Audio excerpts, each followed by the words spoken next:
Bonjour à tous et bienvenue dans ce nouvel épisode de Celeb-Chat Podcast. Au sommaire d'aujourd'hui, on reviendra sur les révélations du livre intitulé Philippe pour la vie, qui nous apporte une toute nouvelle dimension à la vie privée de Philippe Nicolic, ancien membre des To Be Free.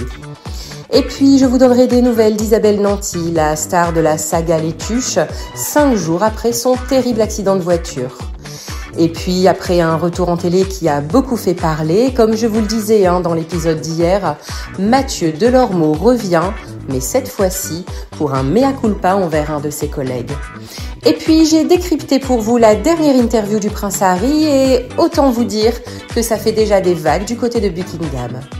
Et enfin, ne manquez pas en fin d'épisode, comme chaque jour, notre séquence People Express, un condensé des news people qu'il ne fallait pas rater. Aujourd'hui, Marion Cotillard et Omar Sy font la une de l'actualité. Alors, prêt ? C'est parti ! Dans le livre Philippe pour la vie, écrit par Valérie Bourdin et qui a inspiré le biopic récemment diffusé sur TF1, un homme appelé Arnaud, présenté comme son colocataire, révèle avoir vécu 8 ans d'histoire d'amour avec le chanteur. Une relation longtemps tenue secrète car, à l'époque, afficher son homosexualité n'était pas encore largement acceptée. Arnaud raconte que leur histoire a vraiment commencé à New York, en 1999, bien après leur première rencontre. Philippe d'ailleurs lui aurait confié « Je n'aurais jamais pu faire ça en France ». Et de retour à Paris, les deux hommes s'installent ensemble, rue du Faubourg Saint-Honoré. Mais leur relation connaît une pause à la naissance de Sacha. 1 an plus tard, la famille de Philippe demande de l'aide à Arnaud, alors que le chanteur retombe dans ses addictions. Et c'est à ce moment-là que leur histoire reprend. Cette période d'ailleurs coïncide avec l'annonce de la rupture officielle entre Philippe et Valérie Bourdin, la maman de Sacha. Pour Arnaud, la douleur de ne jamais pouvoir vivre cette histoire au grand jour était lourde. Et il rapporte cette phrase marquante de Philippe. « Arnaud, je ne peux pas le dire, je suis serbe. Dire qu'on est ensemble, c'est comme dire que la pluie sort du sol. » Et d'ailleurs, à l'époque, le climat n'était pas du tout favorable. Le Pax venait d'être créé et suscitait encore de vives réactions. Quant au mariage pour tous, il n'arrivera que 4 ans après la mort du chanteur en 2013. Arnaud explique qu'il a attendu toutes ces années pour témoigner par respect pour Sacha, souhaitant qu'elle soit majeure avant de tout raconter. Il dit avoir essayé de la contacter, sans succès. S'il parle aujourd'hui, c'est aussi pour rétablir certaines vérités et rappeler que Philippe a tout fait pour sortir de ses addictions qui auraient commencé bien avant la fin de sa carrière. Et il insiste, il ne cherche pas la notoriété ni de compensation financière. Il dit simplement vouloir être reconnu comme le dernier compagnon de Philippe Nicolic et offrir une autre lumière sur l'homme qu'il a aimé. Vendredi dernier, peu avant 8h du matin, la comédienne Isabelle Nanty a été grièvement blessée dans un carambolage sur l'autoroute A10. Partie d'Aurillac vers 2h30 du matin, elle se trouvait à bord d'un VTC lorsque l'accident s'est produit. À son arrivée à l'hôpital Percy de Clamart, dans les Hauts-de-Seine, elle ne présentait pas de plaies visibles, mais souffrait de fortes douleurs sur tout le corps. Le diagnostic est tombé, 3 côtes cassées et un violent coup du lapin. Heureusement, son état de santé est désormais jugé stable. L'acteur et humoriste Danny Boone, proche de la comédienne, s'est voulu rassurant dans une interview sur RTL.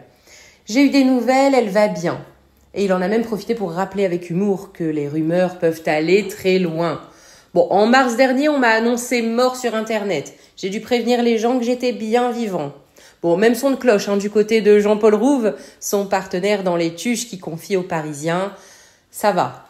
Tout va bien, ouf. Il faut juste qu'elle se repose et qu'elle s'en remette. » Mais si la santé d'Isabelle Nanty n'inspire plus d'inquiétude, l'enquête sur l'accident, elle, soulève de sérieuses questions. Le chauffeur du VTC est aujourd'hui dans le viseur des gendarmes. Il a été légèrement blessé dans le choc, mais les découvertes sur son profil font froid dans le dos. Son permis de conduire n'était plus valide depuis 2018, annulé faute de points. Il n'en avait pas été officiellement notifié. Le véhicule n'était plus assuré et sa carte professionnelle de VTC était en cours de renouvellement. Les enquêteurs cherchent maintenant à comprendre ce qu'il s'est passé sur cette autoroute. Le conducteur, qui avait commencé sa course au milieu de la nuit, s'est-il assoupi au volant ? L'endormissement est pour l'instant une simple hypothèse. Les analyses d'alcoolémie et de stupéfiants se sont révélées négatives. Une enquête est en cours pour déterminer les circonstances précises de l'accident. En attendant, les fans d'Isabelle Nanty peuvent souffler. Leur actrice préférée est en convalescence et, selon ses proches, elle devrait retrouver son humour et son énergie après un peu de repos. C'est un retour en télé qui fait déjà beaucoup parler. À peine nommé chroniqueur régulier dans Tout beau tout neuf, la nouvelle émission de Cyril Hanouna, Mathieu Delormeau se retrouve au cœur d'une polémique et doit faire son mea culpa. Pour rappel, comme je vous le disais hier, depuis son départ de TPMP en 2023, l'animateur avait connu un passage à vide, marqué par des déboires judiciaires et des aveux publics sur son addiction à la cocaïne. Mais voilà que son comeback est perturbé par une affaire de tweets très violents. Bon, petit retour sur les faits. Le 5 septembre dernier, peu après son retour sur le plateau de Tout beau tout neuf, Mathieu Delormeau poste un message choc sur Twitter. Il y vise directement son ancien collègue de C8, Gilles Verdez. « Je suis heureux de retrouver les chroniqueurs, sauf Gilles Verdez qui a refusé de me saluer dans les loges et a reconnu son homophobie. Il est homophobe et antisémite. Qu'il m'attaque pour diffamation. » Bon, des accusations très graves qui déclenchent immédiatement un tollé. Mathieu disparaît ensuite de l'émission les 11 et 12 septembre, laissant planer le doute. Ni lui, ni Cyril Hanouna ne commentent alors l'affaire. Mais lundi 15 septembre, changement de ton.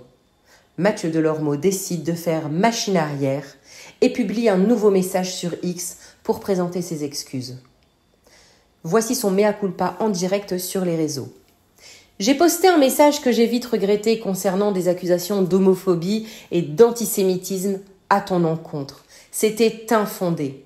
Et il poursuit en expliquant qu'il regrette profondément ce message plein de méchanceté et propose même un geste de réconciliation. J'espère que tu accepteras que l'on déjeune ensemble pour s'écouter et enfin se respecter et, qui sait, voir un début d'amitié.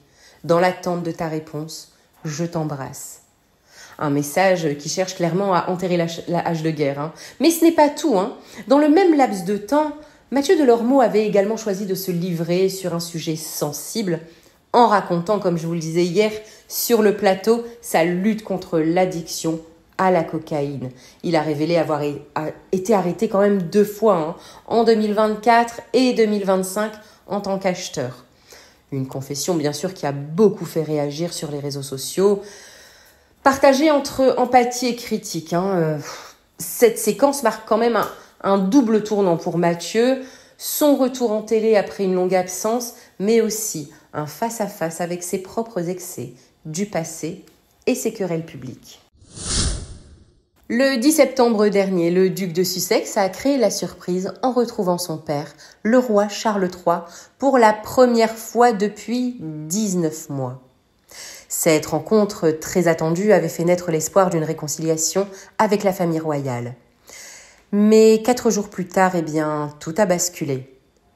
Quand Harry a accordé une interview exclusive à The Guardian, le journal britannique, et certaines de ses confidences pourraient bien avoir tout gâché.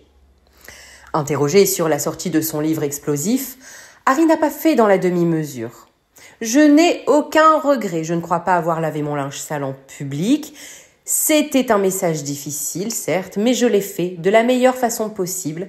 J'ai la conscience tranquille. » Bon, des mots qui risquent de raviver les tensions avec le prince William et la reine Camilla. Harry n'a pas parlé directement de sa rencontre avec Charles, mais il a laissé échapper une phrase qui a beaucoup fait réagir. « L'attention doit être portée sur mon père au cours de l'année à venir. » Un commentaire quand même mystérieux qui a relancé les rumeurs sur l'état de santé du roi, déjà fragilisé par un cancer dont Buckingham ne révèle quasiment rien. Et contrairement à ce qu'affirme une partie de la presse, Harry a démenti être malheureux depuis son départ de la couronne. Je pense qu'une partie de la presse britannique veut croire que je suis malheureux, mais ce n'est pas le cas. Je suis très heureux comme je suis et j'aime la vie que je mène. Et enfin, il n'a pas pu s'empêcher d'attaquer les tabloïds britanniques, les accusant de vouloir parler au nom de la nation. Et puis, j'ai relevé aussi un autre sujet sensible. Il a soigneusement évité de confirmer s'il avait bien rencontré Volodymyr Zelensky en Ukraine.